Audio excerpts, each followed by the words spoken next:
ከሀገር ውስጥ ቀዳሚ ወዳደረግነው ዜና አለፈን።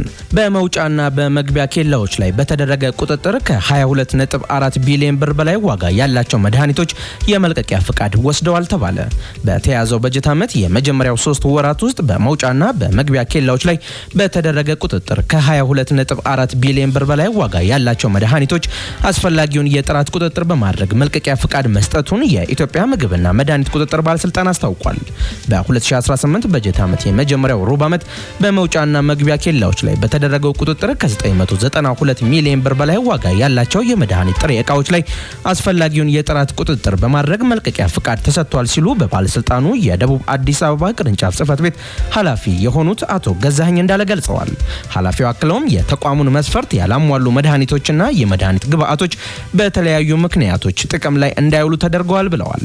በሌላ በኩል በዚሁ በጀት ዓመት የመጀመሪያው 3 ወራት ውስጥ ለ800 የምግብ ምርቶች በቅድመ ማሳወቅ የምዝገባ ስራ የገበያ ፍቃድ መሰጠቱን ጠቁሞ አስፈላጊውን መስፈርት ላሟሉ 195 የምግብ ተቋማት የብቃት ማረጋገጫ የምስክር ወረቀት ቅርንጫፍ ጽሕፈት ቤቱ መስጠቱን አስታውቀዋል።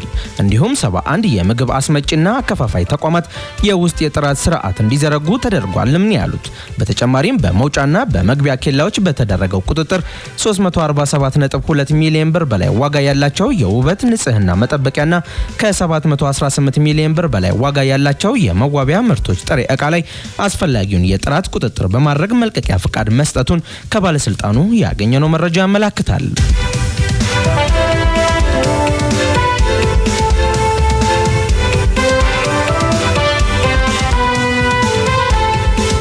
በፋብሪካ ምርቶች ላይ ያለ አግባብ ጭማሪ ያደረጉ ተቋማት ላይ እርምጃ ተወሰደ።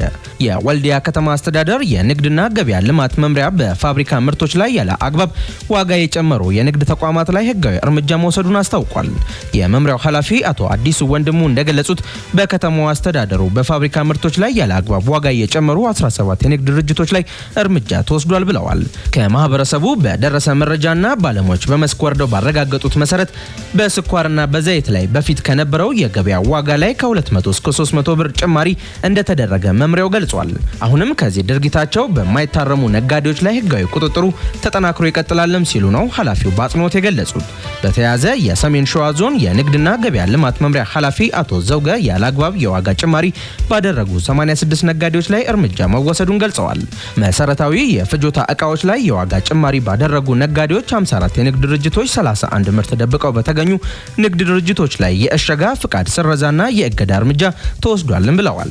የምርት እጥረት እንዳይከሰት በየደረጃው በተያዘ ተዘዋዋሪ በጀት በሸማች ህብረት ስራ ማህበራት በጅምለኞችና በልማት ድርጅቶች እንዲቀርብና እንዲሰራጭ የተደረገ ይገኛልም ተብሏል። በቀጣይም በየወረዳና በየከተሞቹ አቅርቦቱ ተጠናክሮ የሚቀጥልም ይሆናልም ተብሏል። ነጋዴዎች ምርት ከመደበቅ እንዲቆጠቡ፣ ሸማቾችም ዋጋ ያለአግባብ የሚጨምሩ ነጋዴዎችን እንዲያጋልጡና በየደረጃው ለሚገኝ የመንግስት መዋቅር ጥቆማ እንዲሰጡ ሲሉ ኃላፊው አሳስበዋል።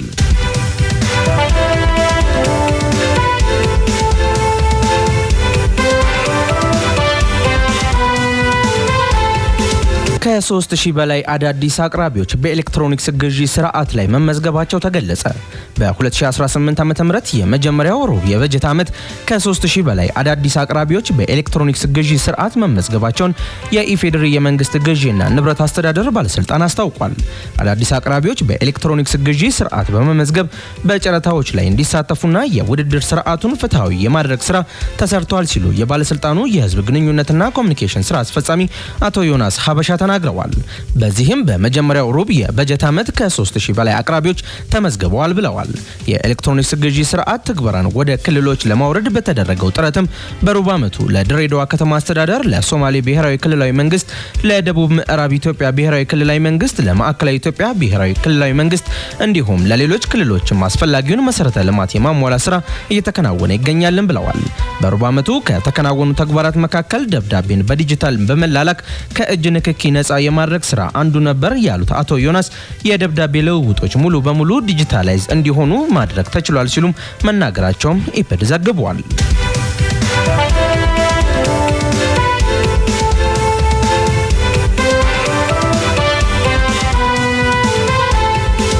ለ3 ሳምንት ተቋርጦ የነበረው የኃይል አቅርቦት መመለሱ ተገለጸ።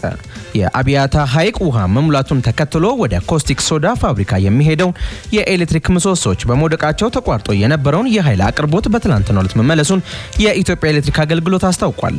ለ3 ሳምንት የተቋረጠውን የኤሌክትሪክ ኃይል ለመመለስ የሐይቁ ውሃ ሙሌት ፈተና እንደነበር የገለጹት በአገልግሎቱ የአዳማ ሪጅን ዳይሬክተር የሆኑት አቶ ጣሃ አህመድ በአገልግሎቱ ሰራተኞችና በፋብሪካው ትብብር የኃይል መቋረጡ ዘላቂ መፍትሄ አግኝቷል ብለዋል። አክለውም ቀድሞ ወደ ኮስቲክ ሶዳ ፋብሪካ የሚሄደው መስመር በእንጨት ምሰሶ መውደቅ ለተደጋጋሚ ኃይል መቋረጥ ይጋለጥ ነበር ያሉ ሲሆን በዘላቂነት ችግሩን ለመፍታት የእንጨት ምሰሶቹን በ7 የብረት ምሰሶ መተካቱን ተናግረዋል። 7ቱን የብረት ምሰሶ ኮስቲክ ሶዳ ፋብሪካ ማቅረቡንም ዳይሬክተሩ ገልጸዋል። በአጠቃላይ የኮስቲክ ሶዳ ፋብሪካ ኃይል እንዲያገኝ 600 ሜትር ርዝመት ያለው መስመር ዝርጋታ እንደ አዲስ እንዲሁም 8 ተጨማሪ የእንጨት ምሰሶ በድምሩ 15 ምሰሶዎች ተከላ በአገልግሎቱ መተከሉ ተገልጿል።